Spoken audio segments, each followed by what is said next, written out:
Ibn Tayemya, Reason and Revelation, a study of Darul at-Taradud, Aql wal Naql. It's a compilation, is a study compiled by Carl Sharif il-Tobgui. So it's a very meticulous and very breathtaking study which has been there on trying to summarize or trying to have a understanding into an era in medieval times, and very important and very significant debate of how to reconcile the apparent or real contradictions of the Aql and Naql, or revelation or reason, in the writings of medieval theologian Ibn Taymiyyah.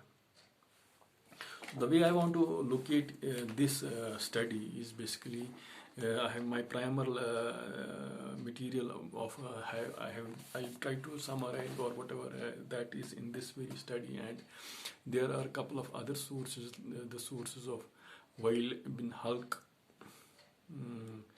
and maybe Yasir Qadi. So Wail Halq and definitive his translation of this Arad al-Mantiqin by this Jalaluddin Suyuti. So these are the couple of references I am basically relying on, and primarily I will try to just see this study and I'll try to cover this topic with my understanding of things. So how this the debate of Ibn Taymiyyah in medieval times.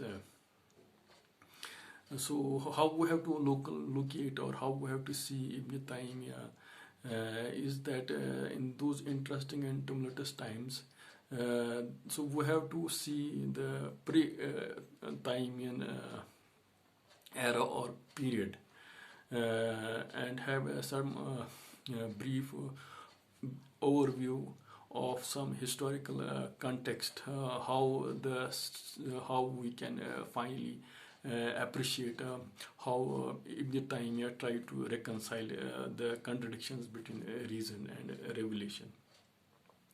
So historically, if you study this thesis, so what is that even during the time of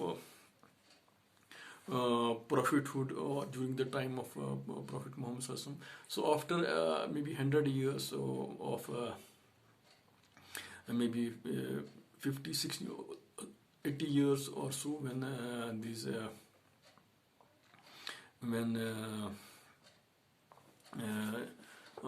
the dynasty of this in Syria, when Islam was taking foothold, the Arabic or the Quranic wisdom or the Quranic text or the traditions of Prophet Muhammad, somehow the early Muslims, they interfaced with the new converts who had a Syriac Christian background. So the dialogue or the debate between them and those Syriac Christian background had their discourse was also had elements of Greek or Hellenistic elements in that dialogue. So in the caliphate of Imam ibn Muawiyah, so things started.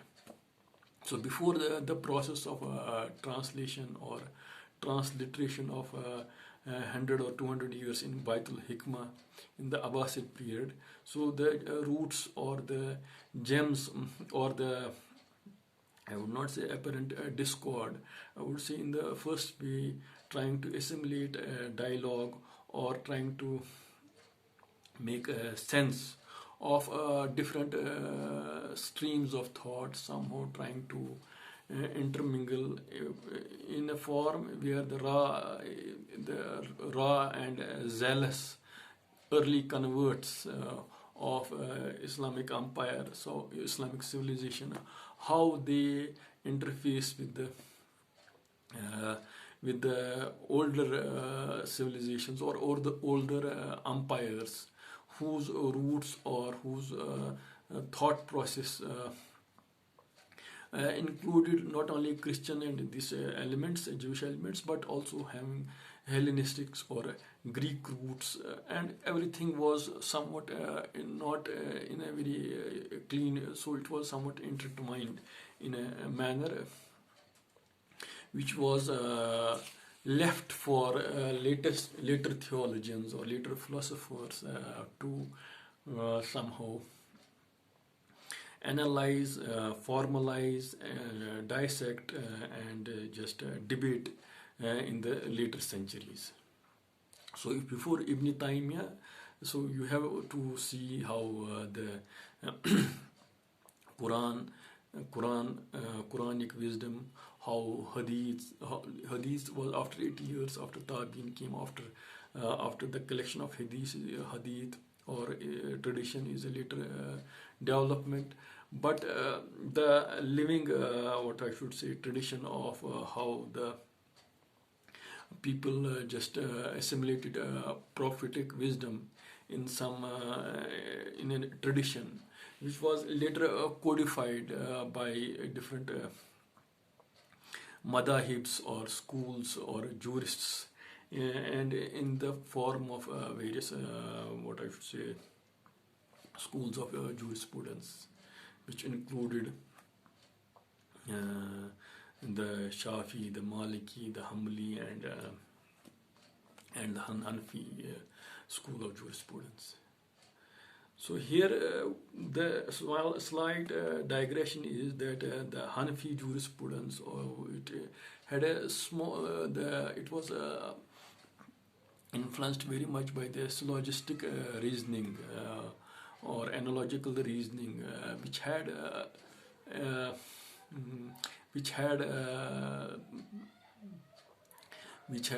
what I should say, prior influences from Greeks or from other civilizations. So what I would rather say is that before the codification of these four madahibs, so the role of Greek Aristotelian or peripeatic school on the theology, which was prevalent in the 9th, 10th, 11th century, after the translation or transliteration process, when people translated wholesome not only Aristotle but post-Aristotelian Greek thinkers in the language of Aristotle. So what happened basically is that the Aristotelian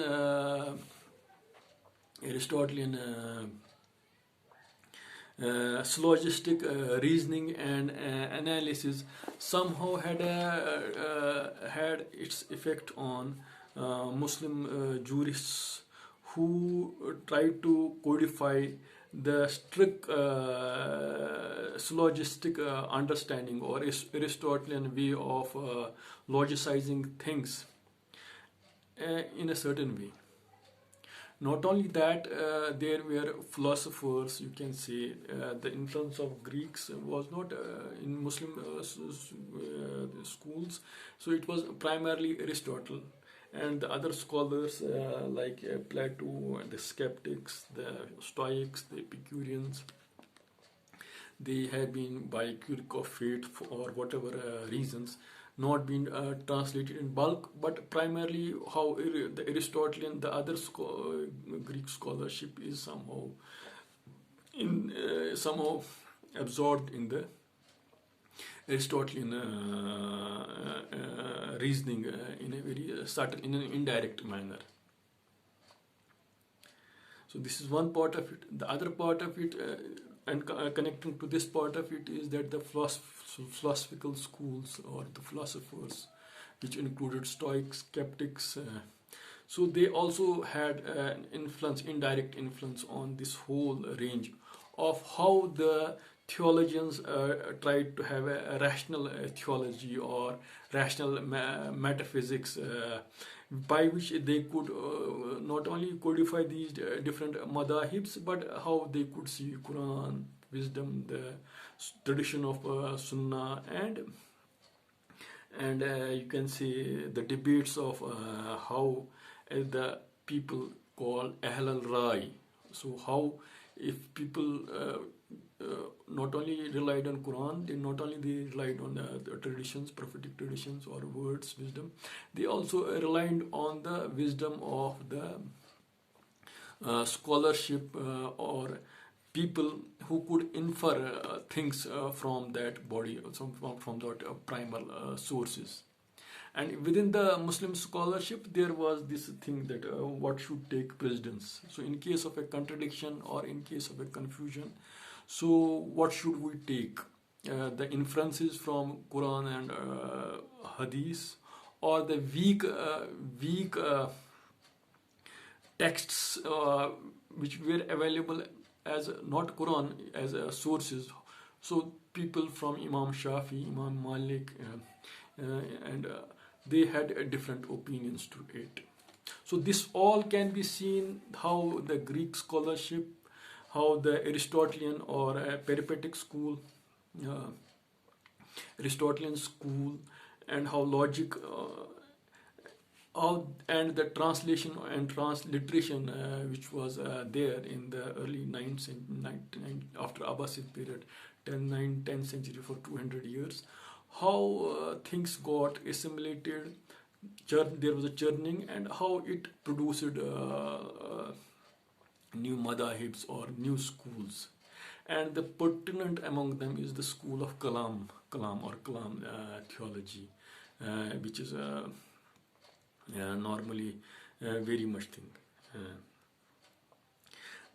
The role of kalam theology, I would rather say, is that their strict adherence to reason and their very much wholesale acceptance of rationality or reason or Greek scholarship or Aristotelian reasoning or whatever was available to defend scriptures within the background of their fellow, within the background of different creeds, as well as the Christian or other theologians or other religions, in defending that, the use of rationality, the use of logic, and to codify Quran and Hadith into a form of school, which was known as a school of ilm al-kalam.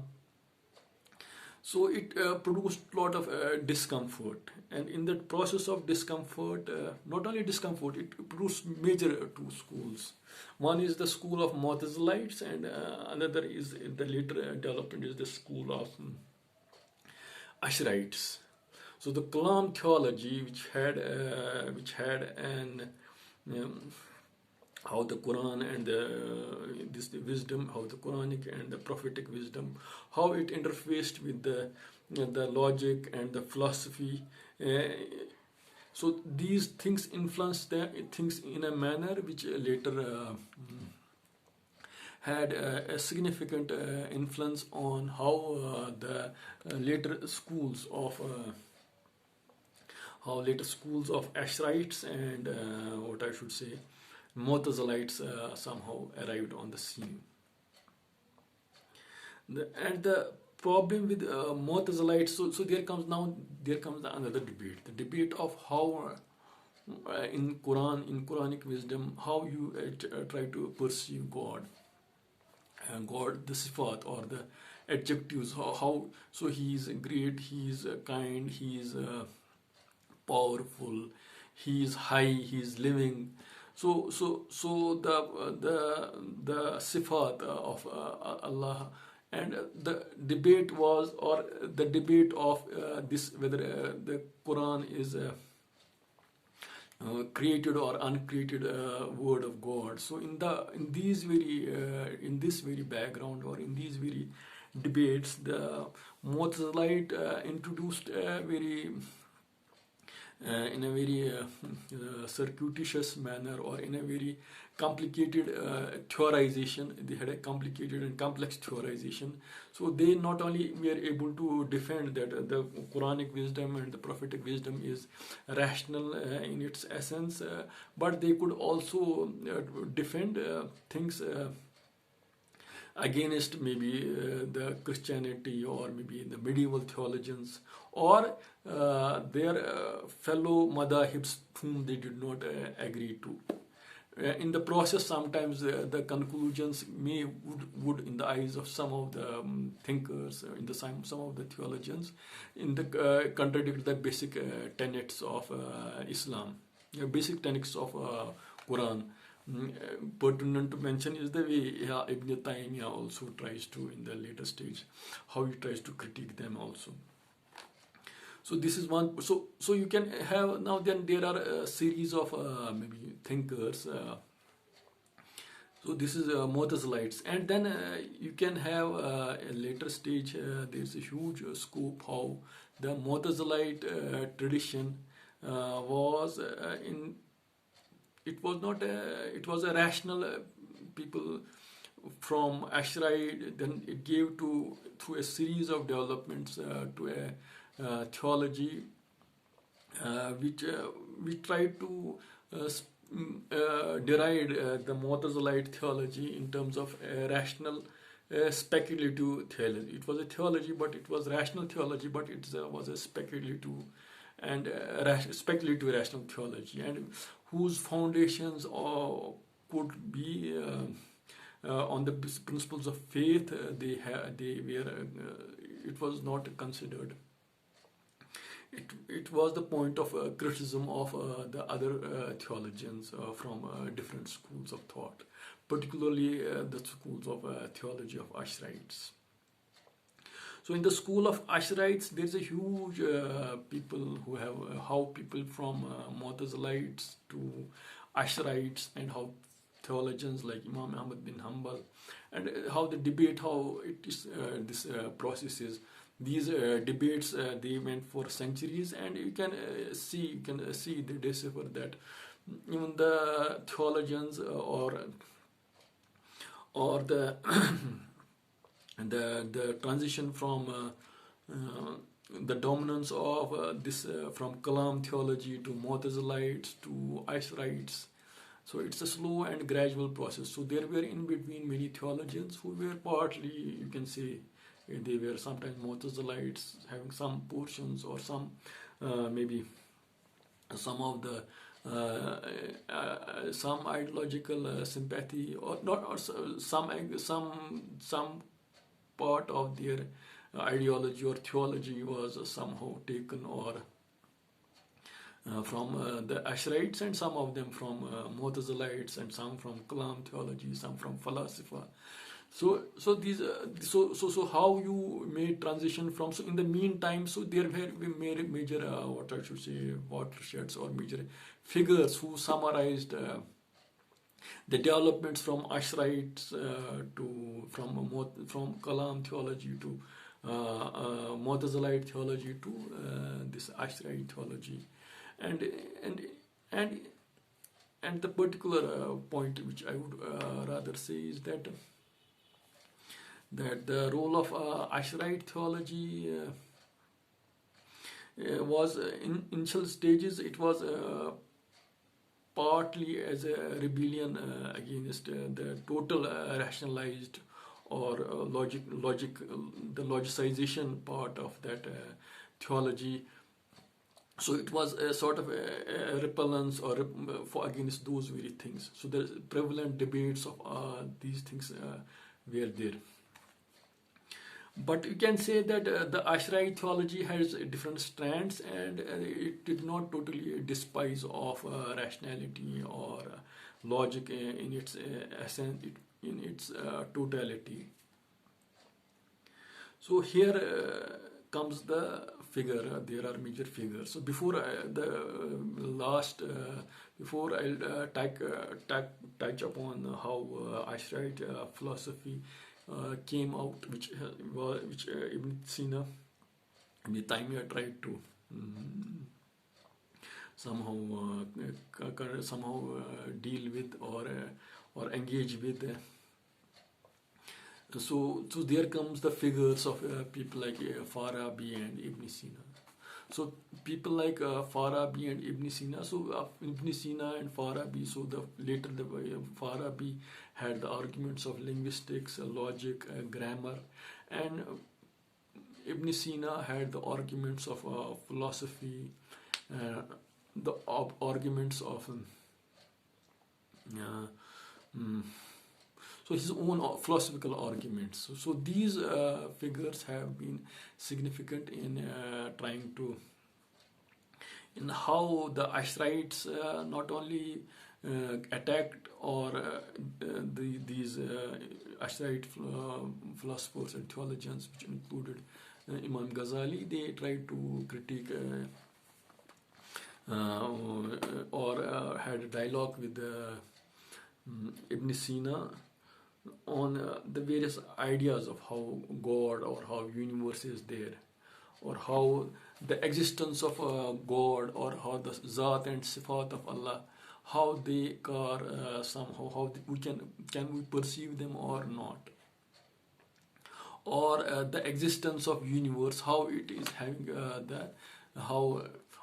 how it is related with the Zat and Sifat of the God. For example, the famous thing is that something called mujarrad and something. So if the Sifat of God are, if the universe is, God created the universe, and universe, so the createdness of the universe, how is it related with the existence of the God? So if if the creation of the universe is because of God, so God, how can you separate the existence of God from the creation of the God as a sifat, in terms of visualization? So people had a different take on it. So people said you could appreciate God or Allah, but the metaphorical or the literalness of the way God has been described in Quran has, so there were opinions, has it to be taken in a literal sense or has it to be taken in a real sense? So there were arguments either side, so which were the reason for different differences, and even the concept of resurrection, hereafter. So here people like Imam Ghazali, Ibn Rushud, and maybe Farabi also, they wanted to describe that there were two truths, or even Ibn Sina also. So one is the truth for common masses, the other is truth for the elite or knowledgeable people. So in the Quran, if there are ayats, mutashahibat and muhkama, there are some ayats which have definitive and clear meaning and understanding, and there are ayats and whose understanding or meaning may not be definite. So the definite meanings, which are muhkamat, should be for common people, and the elite have the right or proprietary to decipher or to know these things in a very closed closets, in their closets, and they should discuss these things in closets, where the meaning of these things can be discussed from philosophy, from logic, from other disciplines which are not amenable to masses. So this is the point of difference of Tayemya also. Tayemya critiques Ghazali and other Ibn on these points also. And so this is one thing.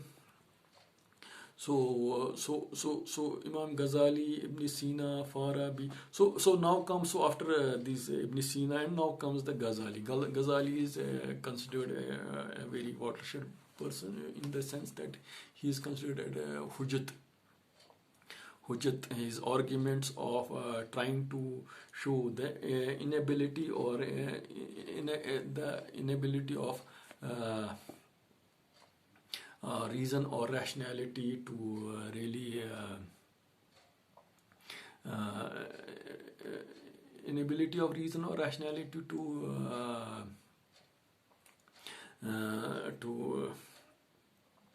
reach to the ultimate truths, where by rational arguments he also wanted to show that there is no way out, and there he tried to have his own mystical way of looking at. He had a mystical paradigm which he tried to which he discovered or uncovered, and which was his later foundations. So in absence of relying totally on rational school of thought, how should we go for salvation? So salvation can be achieved through other methods also.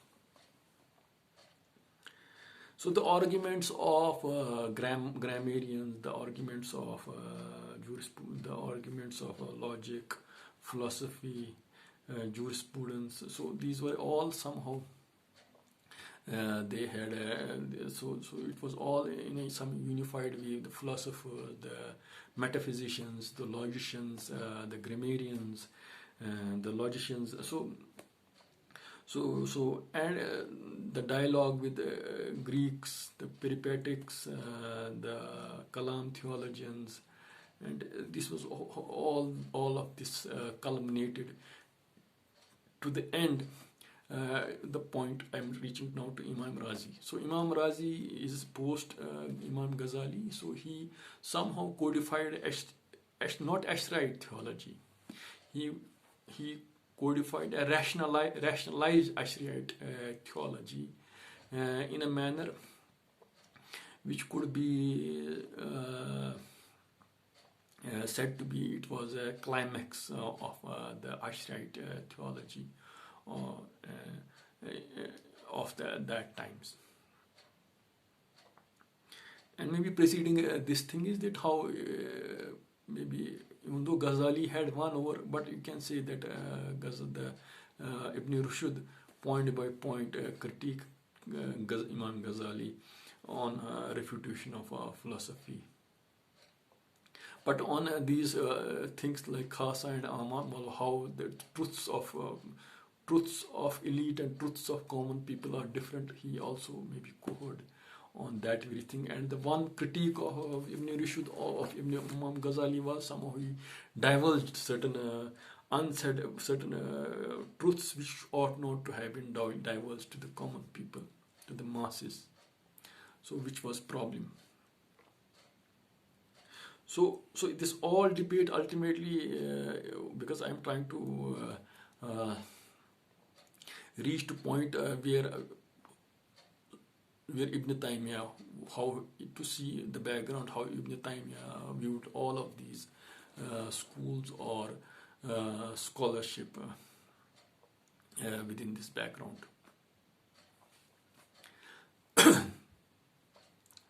So we reached a stage called Imam Razi. So Imam Razi he was a rationalized ashriate theologian who codified the ashriate theology where he stipulated, or he axiomatized, or he somehow reached a sort of, I would say, a universal principle where he just could derive all edicts or all conclusions of ashriate philosophy from a principle which we call universal principle. In that universal principle, how he tried to say is that he talked of something called akal and nakal. Akal means something which you which is used in rationality, and naql is something which you received as a part of a revelation. Revelation, yes, yes. So the apparent and or the real contradictions of akal and naql, where in the light of Aristotelian reasoning, how he tried to address or solve the issue is that akal should somehow, naql should go in the defense of akal, because according to this thing, that if there are two propositions, if either both can be true or both can be false, either one can be true, other can be false. So if you take akal is primal as compared to naql, and naql is means revelation is reason is always contained in the revelation, or revelation, truths of revelation are contained in the truths of reason. You can validate them. Or where the conclusions of a revelation and conclusions of or inferences of rationality disagree. So what is the point how you could arrive at the apparent and the real contradictions which were there? So here the point is that so if you see to the Quran, so in the whole of Quran there is something, so there is always that you are uncovered to men of knowledge, so something which is revealed as a wahi, and men of, so iman and ilm, they are not considered as iman is based on some revelationary or certain things which you cannot be experimentally or rationally proved in a certain way, but you can have derivations, or you can have conclusions from revelation which may not necessarily contradicts the arguments of rationality. So in the Quranic wisdom, so iman and akal, or iman or ilm, they are not exclusivist. While in case of for example, so they are iman, akal, ilm, so they are synonymous with each other. So for people who had a strong faith in the certain schools of ashriate theology, or certain traditional Hanbali scholars, so they did not find any contradiction in the reasonings of rationality or in the revelation. So there was no, so where the conclusions, because part of rationality is already embedded in the revelation part of it. So revelation has something more to say than that of rationality. So while in case of, if there is an apparent and real contradiction of rationality and revelation, so people like Imam Razi, he wanted to introduce the term called ta'wil. So he wanted to say that the literality of the revelation has to go to background, because we don't know the real or the apparent meaning of revelation. But you can, if the contingent rationality can be proved with regard to the immediacy of the proofs, so we can rely on rationality.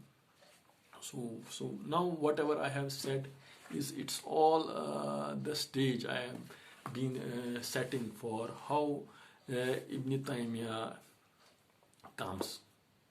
So for ibne Tayemya, the fundamental thing or fundamental way was to somehow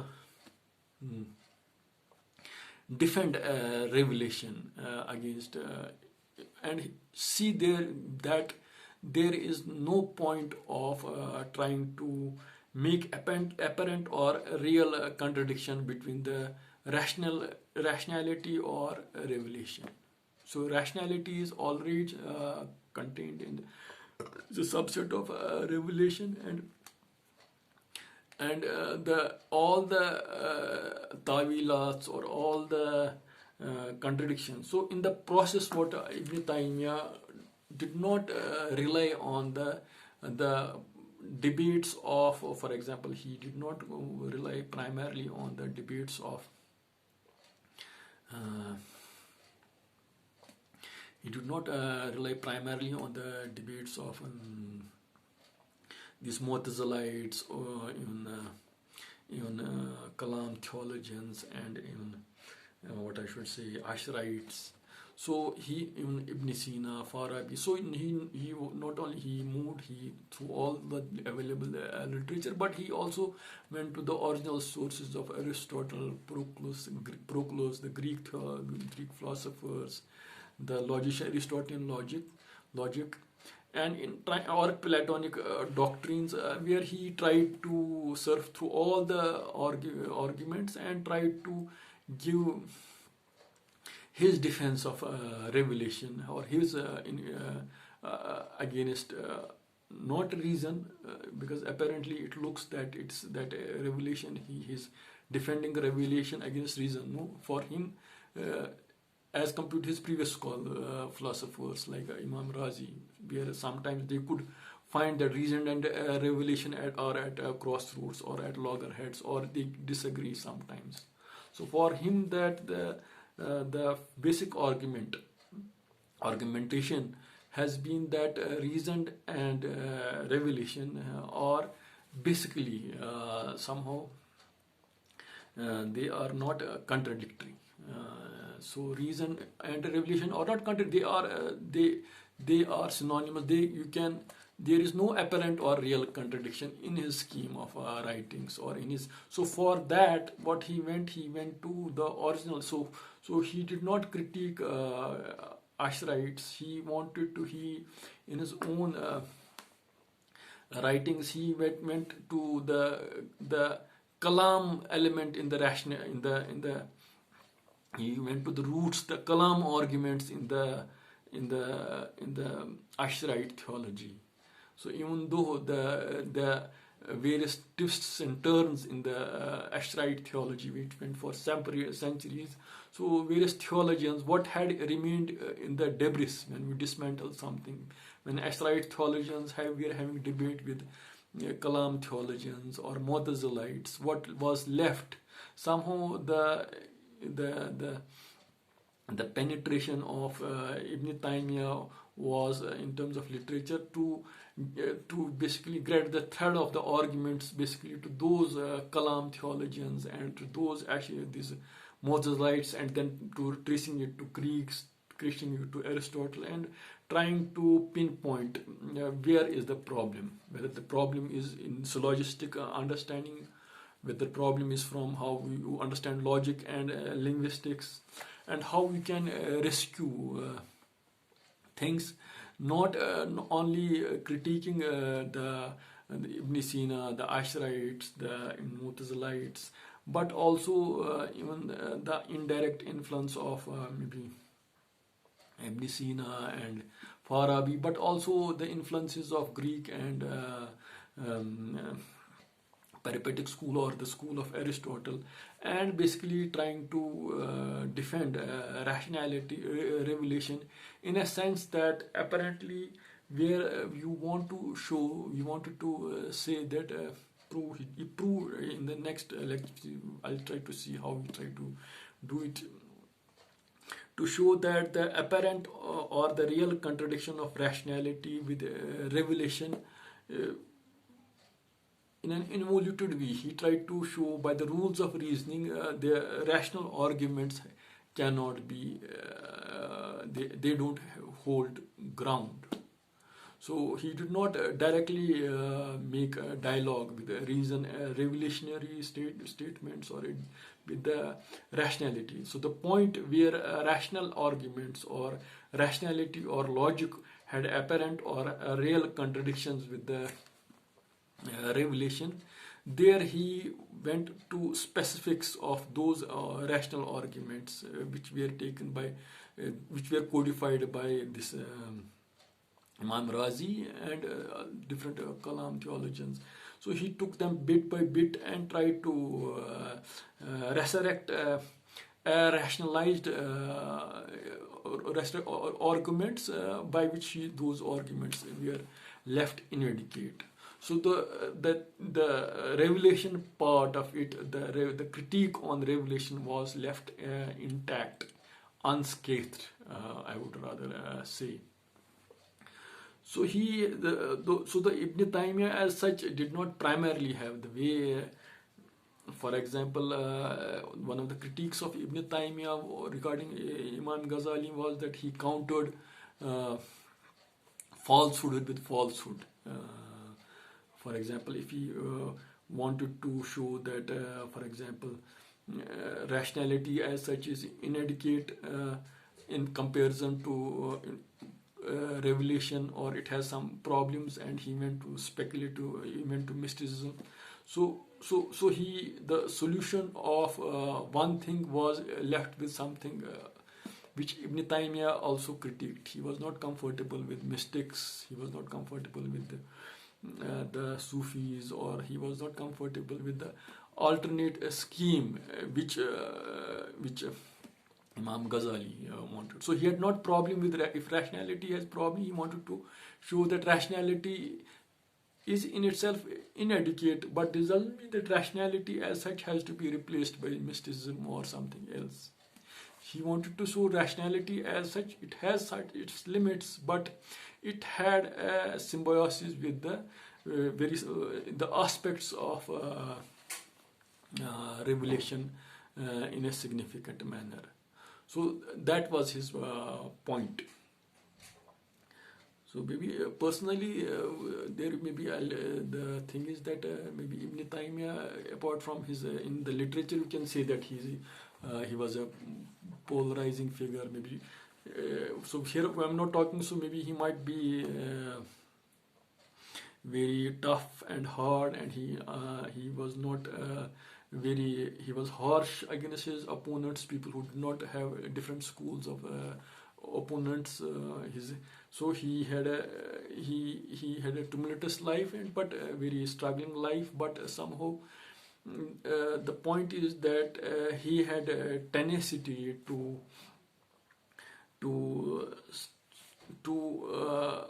stand on an argument and reconstruct the veracity of his arguments, or veracity of revelation in consonance with rationality. So the famous akal and naql debate. So this is the background. So in the next lecture, I'll try to see how he did it in the light of this Ibn Taymiyyah by this Karl Sharif Tobgi. I'll just use these words. First we'll try to see in different references, and in the next we'll also see in Rad al-Mantiqin how he tried to somehow critique logic in order to show that logic is not in its ultimate. It cannot be, it has limitations as such. So this is the thing which we'll try to develop in the next 1 or 2 lectures. Thanks.